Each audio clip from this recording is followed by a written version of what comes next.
Public hearings on the controversial Gauteng tolling system will be held later this morning, and departments that recklessly spent public funds will be dealt with. Ambosise wa Khateb with the latest news update. The Gauteng Legislature's Standing Committee on Petitions will hold public hearings on the controversial Gauteng tolling system later this morning. The hearings will take place at the City Hall in central Johannesburg. When the tolling system comes into effect early next year, motorists will pay 40 cents and motorcycles 24 cents per kilometers on phase 1 of the project. Buses and taxis will be exempted. There's been opposition to the tolls from many quarters, but the start of the registration for the e-toll accounts was announced this week. Tsepo Pachane reports.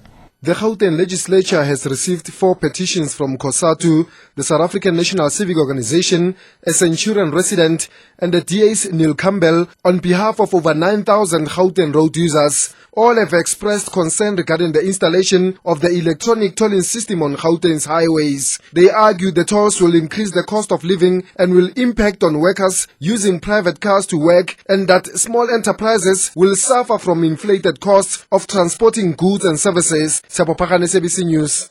Political analysts say the decision by the ANC Disciplinary Committee to suspend ANC Youth League President Julius Malema is likely to deepen the divisions within the ruling party. Malema has been removed from his position as Youth League leader, and his membership of the league has been suspended for 5 years. Malema was found guilty on several charges, including bringing the party into disrepute and sowing divisions in the ANC. Political analyst Adam Habib. This is not going to go away. It's going to continue for the next couple of months. The real issue is it likely to influence Mangaung in the presidential succession race? I doubt it. I don't think it's going to have a dramatic impact.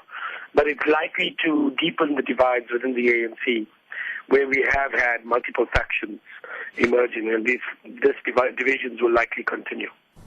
Thousands of Masakeng Seshego Zone 1 residents near Polokwane in Limpopo have celebrated the demise of Julius Malema from the presidency of the Youth League. The residents were partying until late into the night. They've welcomed the ANC National Disciplinary Committee's decision to suspend Malema from the party. Some say they are happy that Malema's political career seems to be going down. We're celebrating Julius Malema going down. We are here for Viva Mavula. So now I'm happy just because he's down. And I'm so very, very happy. And I want Mavula to be our secretary of our province.